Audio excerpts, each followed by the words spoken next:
Hello everyone, ਅਸੀਂ कर रहे हैं बीएड फर्स्ट ईयर का जो टीचिंग सब्जेक्ट है टीचिंग ऑफ पंजाबी। ਅੱਜ ਆਪਾਂ ਟੀਚਿੰਗ ਆਫ ਪੰਜਾਬੀ ਦਾ ਜੋ ਟੌਪਿਕ ਹੈ ਭਾਸ਼ਾ ਉਸ ਬਾਰੇ ਗੱਲ ਕਰਾਂਗੇ। ਆਪਣੀ ਜੋ ਪਹਿਲੀ ਯੂਨਿਟ ਹੈ ਉਹ ਸਟਾਰਟ ਹੋ ਰਹੀ ਆ, ਤਾਂ ਆਪਾਂ ਗੱਲ ਕਰਦੇ ਹਾਂ ਕਿ ਭਾਸ਼ਾ ਹੁੰਦੀ ਕੀ ਹੈ। ਤੁਹਾਨੂੰ ਜਿਵੇਂ ਸਭ ਨੂੰ ਪਤਾ ਹੈ ਕਿ ਮਨੁੱਖ ਇੱਕ ਸਮਾਜਿਕ ਪ੍ਰਾਣੀ ਹੈ, ਉਹ ਸਮਾਜ ਵਿੱਚ ਰਹਿੰਦਾ। ਸਮਾਜ ਵਿੱਚ ਰਹਿੰਦੇ ਹੋਏ ਉਹਨੂੰ ਨਾ ਆਪਣੇ ਜੋ ਵਿਚਾਰ ਨੇ, ਆਪਣੇ ਹਾਵ ਭਾਵ ਨੇ, ਉਹਨਾਂ ਨੂੰ ਦੂਸਰਿਆਂ ਅੱਗੇ ਪੇਸ਼ ਕਰਨਾ ਪੈਂਦਾ ਹੈ। ਆਪਣੀਆਂ ਜੋ ਇਮੋਸ਼ਨਸ ਨੇ, जो फीलिंग्स ने उन्होंने शेयर करना पैंदा दूसरिਆਂ ਨਾਲ, ਤੇ ਜੋ ਦੂਸਰਿਆਂ ਦੀ ਫੀਲਿੰਗਸ ਨੇ, ਜੋ ਦੂਸਰਿਆਂ ਦੇ ਵਿਚਾਰ ਨੇ ਉਹ ਸਮਝਦਾ ਗਾ, ਤਾਂ ਉਹ ਜਿਹੜੇ ਵਿਚਾਰਾਂ ਦਾ ਆਦਾਨ ਪ੍ਰਦਾਨ ਕਰਦਾ ਗਾ ਉਹ ਕੀ ਹੈ ਨਾ, ਇੱਕ ਭਾਸ਼ਾ ਦੇ ਰਾਹੀਂ ਜੋ ਵਿਚਾਰਾਂ ਦਾ ਆਦਾਨ ਪ੍ਰਦਾਨ ਹੈ ਉਹ ਹੁੰਦਾ ਗਾ। ਤੇ ਜੇ ਆਪਾਂ ਗੱਲ ਕਰਦੇ ਹਾਂ ਕਿ ਭਾਸ਼ਾ ਜੋ ਮਨੁੱਖ ਦੀ ਸਿਰਜਣਾਤਮਕ ਸ਼ਕਤੀ ਹੈ ਉਹਦੇ ਦੁਆਰਾ एक सिरजित रूप है, एक इनू बहुत ही अणमुला रूप मन्निया गया है भाषा नू, कि ये मनुख की एक बहुत जो आप वड्डी काढ़ कह सकते हैं वो है। क्योंकि जदों तक भाषा नहीं होंगी तो जेडे आप अपने विचार ने, अपने फीलिंग्स ने, अपने इमोशनस ने वो दूजियां तक चंगी तरह नहीं पहुँचा सकते। भावें कि आप बहुत सारिया गल्लां ने जिवें आप इशारियां नाल समझा सकते हाँ, पर जो एक कह रही है ना कि अपने आप विचारों का जो डूंघा रूप है, जो विचारों को डूंघाई नाल अगर दूसरों के सामने पेश करना या फिर दूसरों के विचारों को समझना, तो उत्थे भाषा की जिहड़ी लोड़ है वो बहुत ज़्यादा होंदी है। भाषा एक वो प्रकाश है जिस द्वारा मनुख की अज्ञानता ते असभ्यता का हनेरा दूर हुंदा, जो जिंदगी दे विच प्रकाश जां आपां कह लईए कि जिंदगी दे विच चानण भरदी आ। हर एक इंसान की जिंदगी दे विच चानण भरदी है, क्योंकि भाषा तो बिना मन्निया गया है कि जिहड़ा इंसान है वो पशुओं के बराबर है, उन्होंने कोई समझ नहीं है। जदों तक उन्होंने विचारों की समझ नहीं आऊगी तो उदों तक की है ना, जिहड़ा उहदे प्रयास ने वो असफल होंदे रहणगे, सफल नहीं होंदे। ते पशुओं वाली जो अवस्था उस तो उपर उठाया है भाषा ने मनुख तो जेकर भाषा खो ली जाए तो पशुओं तो वध कुछ भी नहीं रह जाएगा। तो जो भाषा की उत्पत्ति के विकास नाल ही जो मानव की सभ्यता है, जो मानव की संस्कृति है, उसका लगातार जो विकास होया है। भाषा तो बिना जी एक सभ्यता, एक संस्कृति है, उसका विकास होना भी असंभव है। क्योंकि यही गल मनी जाती है कि जदों जदों किसी भाषा को खतरा होया है, किसी भाषा की होंद को खतरा होया, तो उदों उदों एक पूरी सभ्यता को, पूरे उस समाज को क्या खतरा पैदा हो जाता है, उसकी जो होंद है उसको खतरा पैदा हो जाता है। इसलिए कहा गया है कि जो भाषा है, जो भाषा का इतिहास है वो मानव जाति की जो सभ्यता उसलिए बहुत ही ज़्यादा महत्वपूर्ण है, वो एक तरह का इन्हों का इतिहास है। अगे आप गल करते हैं कि भाषा किवें वरती जा सकती है, भाषा के किहड़े-किहड़े रूपों में वरत्या जा सकता है। जो भाषा है, भाषा को दो रूपों में, जो भाषा को दो अर्थों में वरत्या जा सकता है। इस ये किहड़े-किहड़े रूप ने भाषा के? एक व्यापक रूप है, दूजा संकीर्ण रूप है। भाषा के जिहड़े रूप ने वो किहड़े-किहड़े ने? एक है व्यापक रूप ते दूजा है संकीर्ण रूप।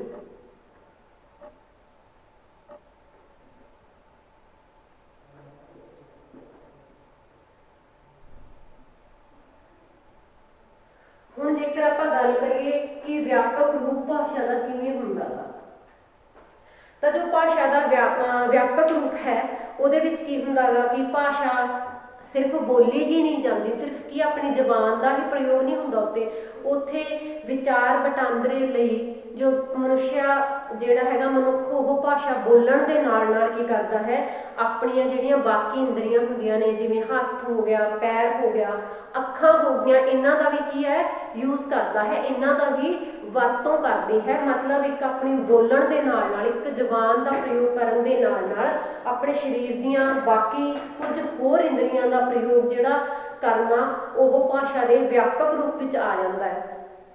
जदों कि जिहड़ा भाषा का संकीर्ण रूप हुंदा गा, इहदे विच सिर्फ बोलण नूं जां लिखण नूं तरजीह दित्ती जांदी है।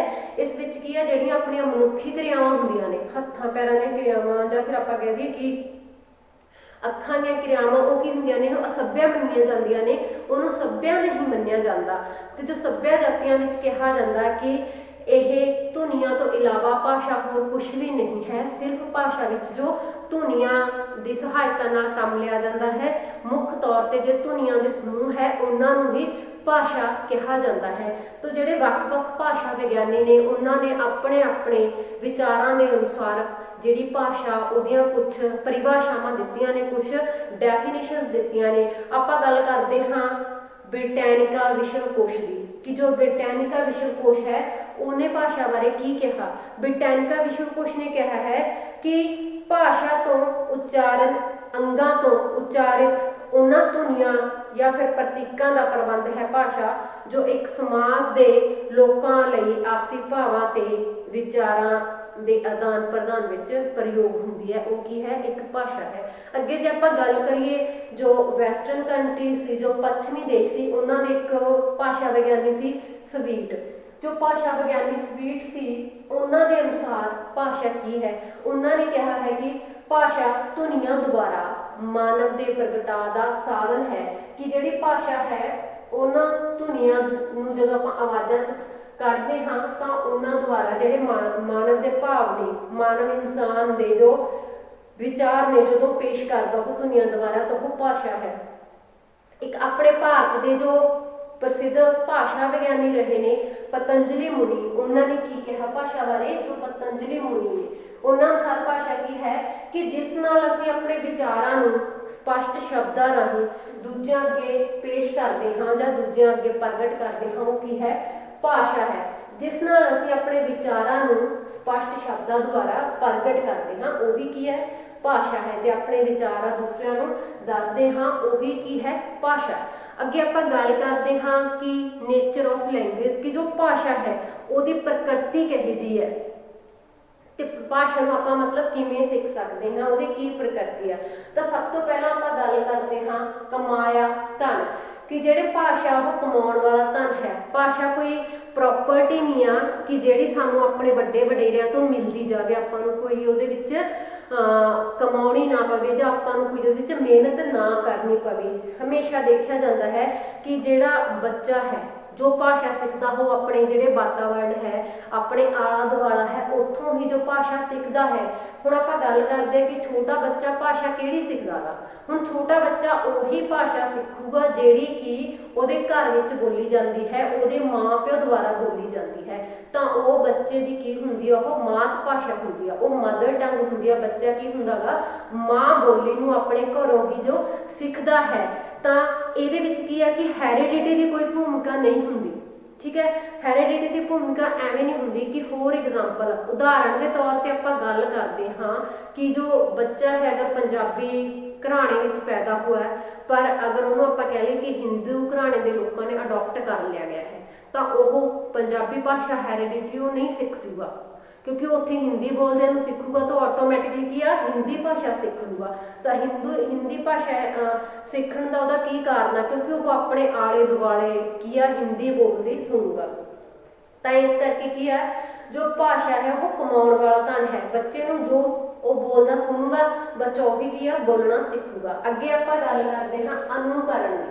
ਅਨੁਕਰਨ ਵੀ ਇਹਦੇ ਵਾਂਗੂ ਆ ਜਾਂਦੀ ਹੈ ਕਿ ਬੱਚਾ ਆਪਣੇ ਮਾਂ ਪਿਓ ਨੂੰ ਜਿੱਦਾਂ ਦਾ ਬੋਲਦਾ ਸੁਣੂਗਾ, ਉਦਾਂ ਦੀ ਜੋ ਭਾਸ਼ਾ ਉਹ ਬੱਚਾ ਸਿੱਖ ਜਾਊਗਾ। ਉਹ ਆਪਣੇ ਵੱਡੇ ਵਡੇਰਿਆਂ ਨੂੰ ਦੀ ਭਾਸ਼ਾ ਜਦੋਂ ਉਹ ਬੋਲਣਗੇ ਸੁਣੂਗਾ ਤੇ ਉਹਨਾਂ ਦੇ ਪਿੱਛੇ ਪਿੱਛੇ ਅਨੁਕਰਨ ਕਰੂਗਾ। ਹੁਣ ਜਦੋਂ ਬੱਚਾ ਛੋਟਾ ਹੁੰਦਾ ਗਾ, ਆਪਾਂ ਉਹਨੂੰ ਅਗਰ ਮੰਮਾ ਪਾਪਾ ਦੀਦੀ ਕੁਝ ਵੀ ਬੋਲਣਾ ਸਿਖਾਉਂਦੇ ਹਾਂ, ਜਦੋਂ ਆਪਾਂ ਉਹਨੂੰ ਸ਼ਬਦ ਜਿਹੜੇ ਸੁਣਾਵਾਂਗੇ ਤਾਂ ਉਹ ਉਹਦੀ ਕਾਪੀ ਕਰੂਗਾ, ਤਾਂ ਹੀ ਕੀ ਆ, ਉਹ ਬੋਲਣਾ ਸਿੱਖੂਗਾ।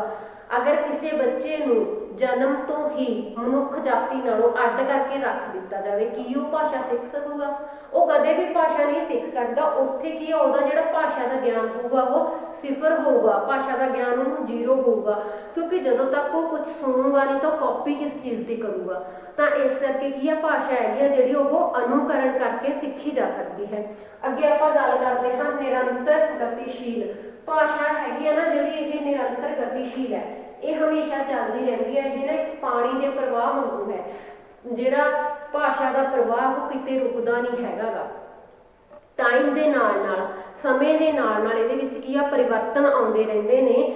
ਤੇ ਇਹ ਹਮੇਸ਼ਾ ਕੀ ਹੈ ਨਿਰੰਤਰ ਪ੍ਰਵਾਹ ਦੇ ਰੂਪ ਵਿੱਚ ਜਿਹੜੀ ਤੁਰੀ ਜਾ ਰਹੀ ਹੈ।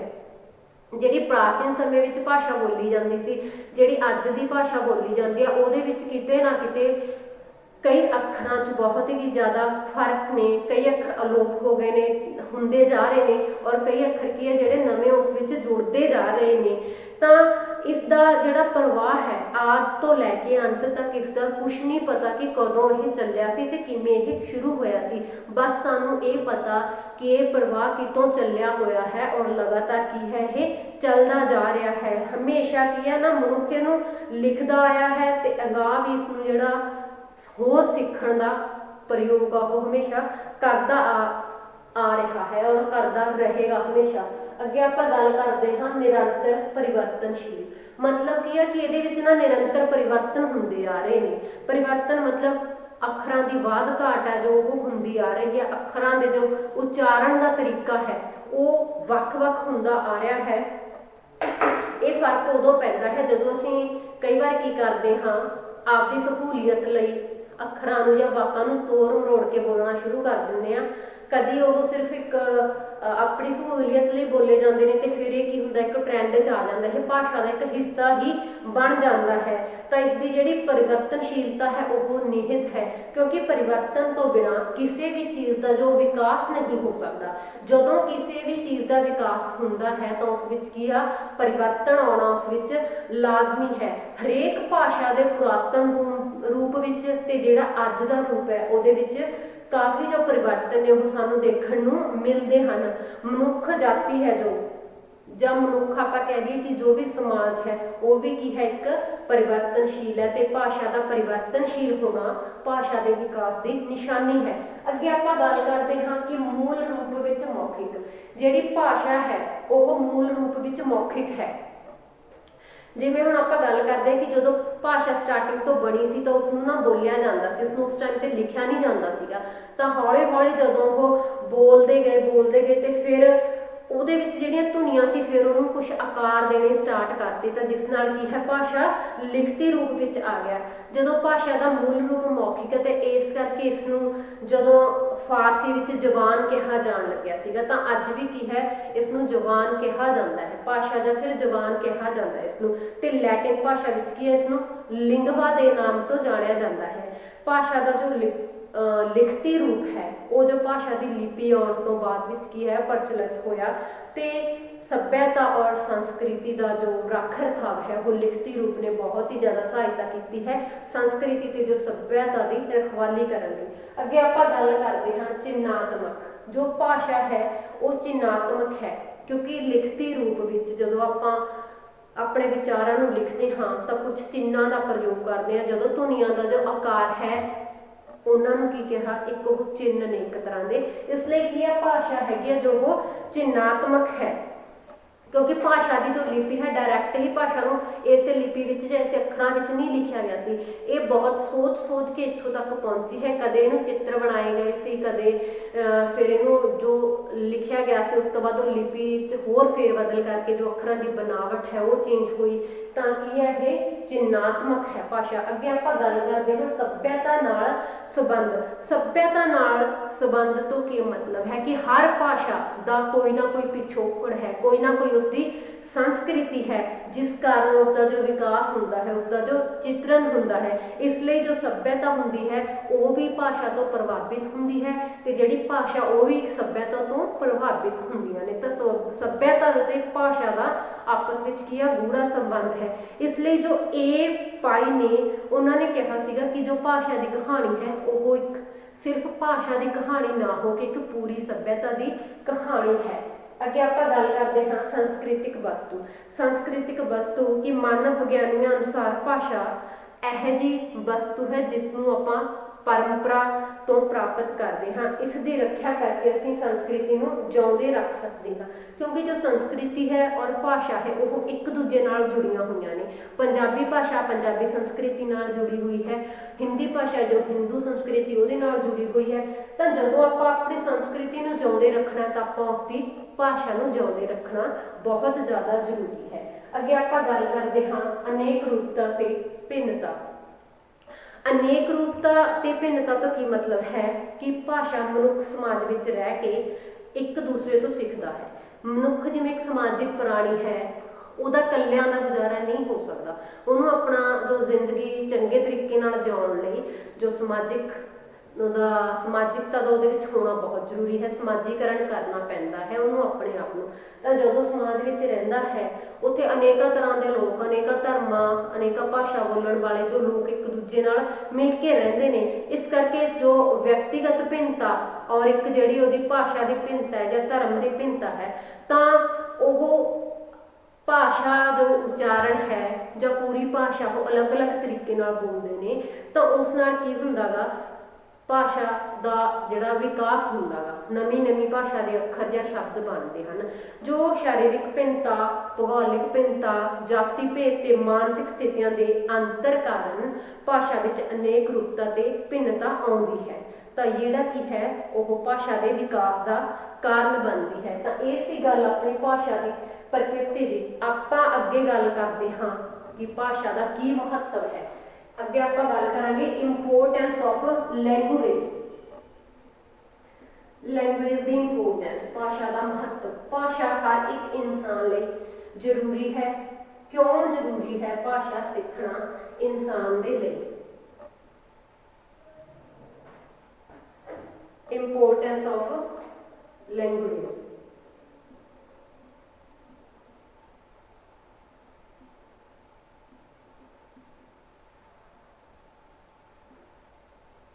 ਤਾਂ ਇੰਪੋਰਟੈਂਸ ਕੀ ਮਹੱਤਵ ਹੈ? ਕਿਉਂਕਿ ਜੋ ਮਨੁੱਖ ਜਾਤੀ ਹੈ, ਮਨੁੱਖ ਜਾਤੀ ਦਾ ਤੇ ਭਾਸ਼ਾ ਦਾ ਆਪਸ 'ਚ ਅਟੂਟ ਸੰਬੰਧ ਹੈ। ਭਾਸ਼ਾ ਤੋਂ ਬਿਨਾਂ ਜੋ ਮਨੁੱਖ ਦੀ ਹੋਂਦ ਹੈ ਉਹਨੂੰ ਆਪਾਂ ਖਤਰੇ ਵਿੱਚ ਕਹਿ ਸਕਦੇ ਹਾਂ। ਤਾਂ ਸਭ ਤੋਂ ਪਹਿਲਾਂ ਗੱਲ ਕਰਦੇ ਹਾਂ ਆਪਾਂ ਸ਼ਖਸੀਅਤ ਦਾ ਵਿਕਾਸ। ਜੋ ਸਭ ਤੋਂ ਪਹਿਲਾਂ ਇਹਦੀ ਜ਼ਰੂਰਤ ਹੈ ਉਹ ਹੈ ਸ਼ਖਸੀਅਤ ਦਾ ਵਿਕਾਸ। ਭਾਸ਼ਾ ਜਿਹੜੀ ਆ ਉਹ ਇਨਸਾਨ ਦੀ ਪਰਸਨੈਲਿਟੀ ਡਿਵੈਲਪ ਕਰਨ ਵਿੱਚ ਬਹੁਤ ਜ਼ਿਆਦਾ ਸਹਾਇਤਾ ਕਰਦੀ ਹੈ, ਬਹੁਤ ਮਹੱਤਵਪੂਰਨ ਥਾਂ ਰੱਖਦੀ ਹੈ ਕਿ ਹਰੇਕ ਮਨੁੱਖ ਆਪਣੀਆਂ ਭਾਵਨਾਵਾਂ ਤੇ ਵਿਚਾਰਾਂ ਨੂੰ ਪ੍ਰਗਟ ਕਰਦਾ ਹੈ। ਇਸ ਸਵੈ ਪ੍ਰਗਟਾਵੇ ਉੱਤੇ ਉਸਦੀ ਸ਼ਖਸੀਅਤ ਦਾ ਜੋ ਵਿਕਾਸ ਹੈ ਉਹ ਨਿਰਭਰ ਕਰਦਾ ਹੈ ਕਿ ਪਰਸਨ ਦਾ, ਮਨੁੱਖ ਦਾ ਜੋ ਆਪਣੇ ਵਿਚਾਰਾਂ ਦਾ ਪ੍ਰਗਟਾ ਕਰਨ ਦਾ ਕੀ ਤਰੀਕਾ ਹੈ, ਉਹ ਕਿੰਨੇ ਇਫੈਕਟਿਵ ਤਰੀਕੇ ਨਾਲ ਆਪਣੇ ਵਿਚਾਰਾਂ ਨੂੰ ਦੂਸਰਿਆਂ ਅੱਗੇ ਰੱਖ ਸਕਦਾ ਹੈ।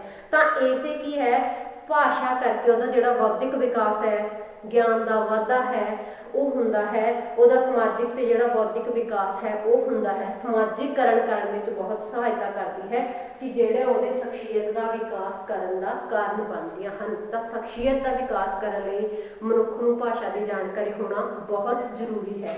ਅੱਗੇ ਆਪਾਂ ਗੱਲ ਕਰਦੇ ਹਾਂ ਉੱਤਮ ਸਾਧਨ। ਉੱਤਮ ਸਾਧਨ, ਭਾਸ਼ਾ ਉੱਤਮ ਸਾਧਨ ਕਾਹਦੇ ਲਈ ਹੈ? ਆਪਣੇ ਵਿਚਾਰਾਂ ਨੂੰ ਦੂਸਰਿਆਂ ਅੱਗੇ ਪੇਸ਼ ਕਰਨ ਲਈ ਭਾਸ਼ਾ ਕੀ ਹੈ, ਇੱਕ ਉੱਤਮ ਸਾਧਨ ਦਾ ਕੰਮ ਕਰਦੀ ਹੈ। ਬਹੁਤ ਵਧੀਆ ਸਾਧਨ ਬਣਦੀ ਹੈ ਭਾਸ਼ਾ ਦੂਜਿਆਂ ਅੱਗੇ ਆਪਣੇ ਵਿਚਾਰ ਪੇਸ਼ ਕਰਨ ਦੀ। ਕਿਉਂਕਿ ਜਦੋਂ ਤੱਕ ਆਪਾਂ ਦੂਸਰਿਆਂ ਅੱਗੇ ਆਪਣੇ ਵਿਚਾਰ, ਆਪਣੇ ਫੀਲਿੰਗਸ, ਆਪਣੇ ਜੋ ਇਮੋਸ਼ਨਸ ਨੇ ਉਹ ਪੇਸ਼ ਹੀ ਨਹੀਂ ਕਰ ਸਕਦੇ, ਤਾਂ ਜੋ ਆਪਣਾ ਸਮਾਜਿਕੀਕਰਨ ਹੈ ਮਨੁੱਖ ਦਾ ਉਹ ਨਹੀਂ ਹੋ ਸਕਦਾ। ਤੇ ਇਸ਼ਾਰੇ ਅਗਰ ਆਪਾਂ ਗੱਲਾਂ ਦੱਸ ਵੀ ਦਿੰਦੇ ਹਾਂ, ਆਪਣੇ ਵਿਚਾਰ ਦੱਸ ਵੀ ਦਿੰਦੇ ਹਾਂ ਕੁਛ ਇੱਕ ਇਸ਼ਾਰਿਆਂ ਰਾਹੀਂ, ਪਰ ਉਹ ਆਪਾਂ ਪ੍ਰੋਪਰ ਵਿਚਾਰਾਂ ਦੀ ਡੂੰਘਾਈ ਨੂੰ ਪੇਸ਼ ਨਹੀਂ ਕਰ ਸਕਦੇ।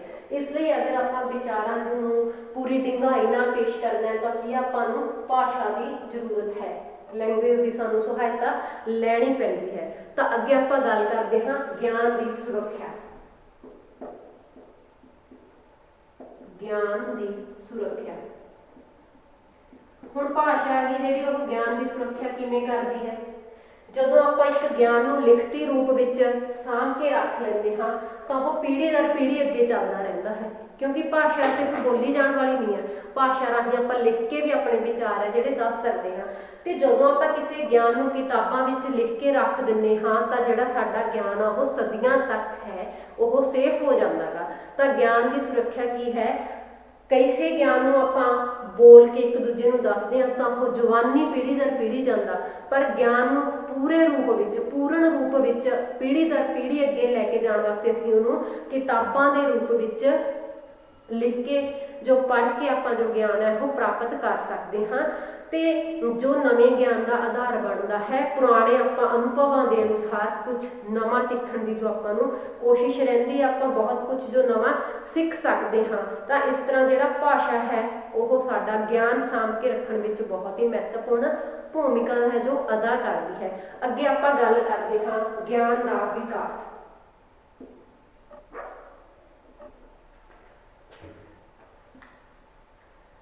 ਗਿਆਨ ਦਾ ਵਿਕਾਸ। ਹੁਣ ਗਿਆਨ ਦਾ ਵਿਕਾਸ ਕਿਵੇਂ ਹੁੰਦਾ ਗਾ? ਜਿਵੇਂ ਆਪਾਂ ਪਿਛਲੇ ਪੁਆਇੰਟ ਵਿੱਚ ਪੜ੍ਹਿਆ ਕਿ ਇਹ ਗਿਆਨ ਪੀੜ੍ਹੀ ਦਰ ਪੀੜ੍ਹੀ ਜਾਂਦਾ ਗਾ, ਤਾਂ ਉਹ ਕੀ ਹੁੰਦਾ ਗਾ? ਉੱਥੇ ਗਿਆਨ ਦਾ ਵਿਕਾਸ ਹੁੰਦਾ ਗਾ। ਕੁਝ ਤਾਂ ਬੋਲ ਕੇ ਇੱਕ ਦੂਜੇ ਵਿੱਚ ਆਪਾਂ ਪਹੁੰਚਾਉਂਦੇ ਆ। ਹੁਣ ਕਈ ਗਿਆਨ ਆਪਣੇ ਦਾਦੇ ਤੋਂ ਆਪਣੇ ਪਾਪਾ ਹੋਣਾ ਨੇ ਸਿੱਖਿਆ, ਆਪਣੇ ਪਾਪਾ ਹੋਣਾ ਤੋਂ ਆਪਾਂ ਸਿੱਖਿਆ, ਆਪਾਂ ਅੱਗੇ ਆਪਣੇ ਬੱਚਿਆਂ ਨੂੰ ਸਿਖਾ ਰਹੇ ਆ। ਤਾਂ ਇਹ ਜ਼ੁਬਾਨੀ ਕੁਝ ਗਿਆਨ ਹੈ, ਪਰ ਇਹ ਗਿਆਨ ਜਿਹੜਾ ਸੁਣ ਕੇ ਆਪਾਂ ਇੱਕ ਦੂਸਰੇ ਤੋਂ ਸਿੱਖਦੇ ਹਾਂ, ਉਹ ਕਿਤੇ ਨਾ ਕਿਤੇ ਕਈ ਚੀਜ਼ਾਂ ਮਿਸ ਹੋ ਜਾਂਦੀਆਂ ਨੇ, ਆਪਾਂ ਦੱਸਣਾ ਭੁੱਲ ਜਾਂਦੇ ਹਾਂ। ਤਾਂ ਮਤਲਬ ਉਹਦੇ ਵਿੱਚ ਫੇਰ ਬਦਲ ਹੋ ਜਾਂਦਾ ਗਾ। ਜੋ ਪ੍ਰੋਪਰ ਗਿਆਨ ਹੈ ਉਸਦਾ ਜੋ ਮੂਲ ਰੂਪ ਹੁੰਦਾ ਉਹਦੇ ਵਿੱਚ ਚੇਂਜ ਹੋ ਜਾਂਦੇ ਨੇ। ਪਰ ਜਦੋਂ ਇੱਕ ਆਪਾਂ ਨੂੰ ਲਿਖਤੀ ਰੂਪ ਵਿੱਚ ਗਿਆਨ ਮਿਲ ਜਾਂਦਾ ਹੈ ਤਾਂ ਉਹ ਪੀੜ੍ਹੀ ਦਰ ਪੀੜ੍ਹੀ ਪ੍ਰੋਪਰ ਚੱਲਦਾ ਰਹਿੰਦਾ, ਪੂਰਨ ਗਿਆਨ ਆਪਾਂ ਨੂੰ ਮਿਲਦਾ ਰਹਿੰਦਾ ਹੈ। ਤਾਂ ਉਹਦੇ ਨਾਲ ਕੀ ਹੁੰਦਾ ਗਾ? ਆਪਣੇ ਗਿਆਨ ਵਿੱਚ ਵਿਕਾਸ ਹੁੰਦਾ, ਕਿਉਂਕਿ ਆਪਾਂ ਨੂੰ ਜੋ ਪੁਰਾਣਾ ਗਿਆਨ ਉਹ ਆਪਣੇ ਨਵੇਂ ਗਿਆਨ ਦਾ ਆਧਾਰ ਬਣਦਾ। ਨਵੀਆਂ ਚੀਜ਼ਾਂ ਨਵੀਆਂ ਗੱਲਾਂ ਸੋਚਣ ਲਈ ਕੀ ਕਰਦੇ ਆ, ਆਪਾਂ ਪੁਰਾਣੇ ਜਿਹੜਾ ਗਿਆਨ ਉਹਨੂੰ ਬੇਸ ਬਣਾ ਕੇ ਅੱਗੇ ਆਪਾਂ ਨਵੀਆਂ ਕਾਢਾਂ ਬਾਰੇ ਸੋਚਦੇ ਹਾਂ। ਤਾਂ ਅੱਗੇ ਆਪਾਂ ਗੱਲ ਕਰਦੇ ਹਾਂ ਸਿੱਖਿਆ ਦਾ ਸਾਧਨ। ਹੁਣ ਭਾਸ਼ਾ ਹੈ ਉਹ ਸਿੱਖਿਆ ਦਾ ਸਾਧਨ ਵੀ ਹੈ। ਕਿਸੇ ਵੀ ਚੀਜ਼ ਨੂੰ ਆਪਾਂ ਪੜ੍ਹਨਾ ਗਾ ਲਿਖਣਾ ਤਾਂ ਉਹਦੇ ਵਿੱਚ ਕੀ ਆ? ਭਾਸ਼ਾ ਦਾ ਪ੍ਰਯੋਗ ਹੁੰਦਾ ਹੈ। ਤਾਂ ਜੋ ਭਾਸ਼ਾ ਹੈ ਉਹ ਕੀ ਹੈ? ਸਿੱਖਿਆ ਦਾ ਇੱਕ ਜੋ ਸਾਧਨ ਹੈ ਉਹ ਬਣਦੀ ਹੈ, ਕਿਉਂਕਿ ਜੋ ਪੜ੍ਹਾਈ ਲਿਖਾਈ ਹੈ ਉਹ ਹਰ ਇੱਕ ਇਨਸਾਨ ਲਈ ਬਹੁਤ ਜ਼ਿਆਦਾ ਜ਼ਰੂਰੀ ਹੈ। ਤਾਂ ਇਸ ਲਈ ਕੀ ਹੈ? ਭਾਸ਼ਾ ਰਾਹੀਂ ਅਸੀਂ ਬਹੁਤ ਕੁਝ ਸਿੱਖ ਸਕਦੇ ਹਾਂ, ਬਹੁਤ ਵਿਸ਼ੇ ਵਸਤੂ ਪੜ੍ਹ ਸਕਦੇ ਹਾਂ। ਤਾਂ ਉਹਦੇ ਨਾਲ ਆਪਾਂ ਜੋ ਗਿਆਨ ਹੈ ਉਹ ਪ੍ਰਾਪਤ ਕਰ ਸਕਦੇ ਹਾਂ। ਉਂਝ ਵੀ ਜੋ ਸਕੂਲ ਨੇ ਉਹ ਸਾਰੀ ਕੀ ਆ? ਆਧੁਨਿਕ ਸਿੱਖਿਆ ਭਾਸ਼ਾ ਦੇ ਗਿਆਨ ਉੱਤੇ ਹੀ ਨਿਰਭਰ ਕਰਕੇ ਦਿੰਦੇ ਨੇ। ਤਾਂ ਇਸ ਕਰਕੇ ਕੀ ਹੈ? ਜੋ ਸਿੱਖਿਆ ਦਾ ਸਰਵੋਤਮ ਸਾਧਨ ਹੈ ਉਹ ਭਾਸ਼ਾ ਹੈ। ਇਸੇ ਭਾਸ਼ਾ ਰਾਹੀਂ ਹੀ ਸਪੈਸ਼ਲ ਕਿਸੇ ਭਾਸ਼ਾ ਦੀ ਜਾਣਕਾਰੀ ਵੀ ਸਾਨੂੰ ਮਿਲਦੀ ਹੈ। ਹੋਰ ਵਿਸ਼ੇ ਵਸਤੂ ਨੇ ਜੋ ਉਹ ਵੀ ਇੱਕ ਭਾਸ਼ਾ ਦੇ ਥਰੂ ਹੀ, ਪੰਜਾਬੀ ਕਹਿ ਲਓ ਚਾਹੇ ਹਿੰਦੀ ਕਹਿ ਲਓ ਚਾਹੇ ਇੰਗਲਿਸ਼ ਕਹਿ ਦਿਓ, ਉਹਨਾਂ ਦਾ ਮੀਡੀਅਮ ਕੀ ਹੁੰਦਾ? ਇੱਕ ਭਾਸ਼ਾ ਹੀ ਹੁੰਦੀ ਹੈ। ਇਸ ਲਈ ਇਹ ਸਿੱਖਿਆ ਦਾ ਉੱਤਮ ਸਾਧਨ ਹੈ। ਅੱਗੇ ਆਪਾਂ ਗੱਲ ਕਰਦੇ ਹਾਂ ਚੰਗੇ ਨਾਗਰਿਕਾਂ ਦਾ ਨਿਰਮਾਣ। ਨਾਗਰਿਕ ਦਾ ਨਿਰਮਾਣ। ਜਿਹੜੀ ਭਾਸ਼ਾ ਉਹ ਮਨੁੱਖ ਦੇ ਚੰਗੇ ਨਾਗਰਿਕ ਬਣਨ ਵਿੱਚ ਬਹੁਤ ਹੀ ਜ਼ਿਆਦਾ ਜੋ ਭੂਮਿਕਾ ਹੈ, ਬਹੁਤ ਮਹੱਤਵਪੂਰਨ ਭੂਮਿਕਾ ਨਿਭਾਉਂਦੀ ਹੈ। ਚੰਗੇ ਨਾਗਰਿਕਾਂ ਦੀ ਜਿਹੜੀ ਭੂਮਿਕਾ ਹੈ ਉਹ ਕੀ ਭੂਮਿਕਾ ਹੈ ਆਪਾਂ ਕਰਦੇ ਹਾਂ ਭਾਸ਼ਾ ਦੀ, ਕਿ ਜੋ ਭਾਸ਼ਾ ਹੈ ਉਹ ਮਨੁੱਖ ਨੂੰ ਸਿਰਫ ਬੌਧਿਕ ਵਿਕਾਸ ਵਿੱਚ ਹੀ ਸਹਾਇਤਾ ਹੈ ਜਿਹੜੀ ਉਹ ਪ੍ਰਦਾਨ ਨਹੀਂ ਕਰਦੀ, ਬਲਕਿ ਉਹਦਾ ਨੈਤਿਕ, ਸਮਾਜਿਕ ਤੇ ਚਾਰਿਤ੍ਰਿਕ ਮਤਲਬ ਕਰੈਕਟਰ ਜਿਹੜਾ ਉਹਦਾ ਵੀ ਹੈਗਾ ਉਹ ਵਿਕਾਸ ਕਰਦੀ ਹੈ, ਤਾਂ ਕਿ ਉਹ ਇੱਕ ਚੰਗਾ ਨਾਗਰਿਕ ਬਣ ਸਕੇ ਤੇ ਜੋ ਆਪਣੀਆਂ ਜਿਹੜੀਆਂ ਰਿਸਪੌਂਸਿਬਿਲਿਟੀਜ਼ ਨੇ, ਜਿਹੜੀਆਂ ਡਿਊਟੀਜ਼ ਨੇ ਉਹਨੂੰ ਸਮਝ ਸਕੇ ਤੇ ਉਹ ਲੋੜ ਪੈਣ ਤੇ ਆਪਣੀ ਜਿਹੜੀਆਂ ਰਿਸਪੌਂਸਿਸ ਤੇ ਡਿਊਟੀਜ਼ ਨੇ ਉਹਨਾਂ ਨੂੰ ਨਿਭਾ ਸਕੇ। ਅੱਗੇ ਆਪਾਂ ਗੱਲ ਕਰਦੇ ਹਾਂ ਸਮਾਜਿਕ ਏਕਤਾ। ਸਮਾਜਿਕ ਏਕਤਾ। ਸਮਾਜ ਵਿੱਚ ਭਾਸ਼ਾ ਏਕਤਾ ਬਰਕਰਾਰ ਰੱਖਣ ਲਈ ਬਹੁਤ ਜ਼ਿਆਦਾ ਜਿਹੜਾ ਮਹੱਤਵਪੂਰਨ ਭੂਮਿਕਾ ਨਿਭਾਉਂਦੀ ਹੈ। ਤਾਂ ਇਹ ਲੋਕਾਂ ਨੂੰ ਭਾਵਾਤਮਕ ਰੂਪ ਨਾਲ ਜੋੜਦੀ ਹੈ।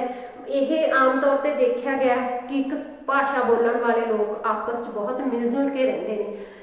ਈਵਨ ਕਿ ਜਿਹੜੇ ਵੱਖ-ਵੱਖ ਭਾਸ਼ਾ ਬੋਲਣ ਵਾਲੇ ਵੀ ਬਹੁਤ ਮਿਲ ਕੇ ਰਹਿੰਦੇ ਨੇ, ਪਰ ਜਿਹੜੇ ਇੱਕ ਆਪਦੀ ਸਪੈਸ਼ਲ ਭਾਸ਼ਾ ਮਤਲਬ ਆਪਦੇ ਹੀ ਭਾਸ਼ਾਈ ਜਿਹੜੇ ਲੋਕ ਹੁੰਦੇ ਨੇ ਉਹਨਾਂ ਨਾਲ ਉਹ ਬਹੁਤ ਮਾਣ ਮਹਿਸੂਸ ਕਰਦੇ ਨੇ ਆਪਦੀ ਭਾਸ਼ਾ ਤੇ। ਤੋਂ ਆਪਣੇ ਜਿਹੜੇ ਸਮਾਜ ਵਿੱਚ ਹੈ ਉਹ ਭਾਸ਼ਾ ਏਕਤਾ ਨੂੰ ਜਿਹੜਾ ਬਲ ਬਖਸ਼ਾਉਣ ਦੀ ਬਹੁਤ ਹੀ ਕੋਸ਼ਿਸ਼ ਕਰਦੀ ਹੈ, ਬਹੁਤ ਹੀ ਯੋਗਦਾਨ ਦਿੰਦੀ ਹੈ। ਲੋਕਾਂ ਨੂੰ ਏਕਤਾ ਦੀ ਜੋ ਡੋਰ ਵਿੱਚ ਬੰਨ੍ਹਦੀ ਹੈ, ਸਮਾਜਿਕੀਕਰਨ ਕਰਦੀ ਹੈ ਲੋਕਾਂ ਦਾ। ਕਿਸੇ ਵੀ ਖੇਤਰ ਵਿੱਚ ਬੋਲੀ ਜਾਣ ਵਾਲੀ ਭਾਸ਼ਾ ਉਸ ਜਿਹੜੇ ਖੇਤਰ ਵਿੱਚ ਲੋਕ ਰਹਿੰਦੇ ਨੇ ਉਹਨਾਂ ਨੂੰ ਆਪਸ ਵਿੱਚ ਬੰਨ੍ਹ ਕੇ ਰੱਖਦੀ ਹੈ, ਇੱਕ ਡੋਰ ਦੇ ਨਾਲ ਬੰਨ੍ਹ ਕੇ ਰੱਖਦੀ ਹੈ। ਤਾਂ ਇਸ ਕਰਕੇ ਕੀ ਹੈ ਕਿ ਜਿਹੜੇ ਵਿਸ਼ੇਸ਼ समाज विशेष भाषा बोलने वाले समाज ने वो अपनी अपनी भाषा उत्ते माण महसूस करते हैं। अगे आपां गल करते हाँ मनोरंजन का साधन।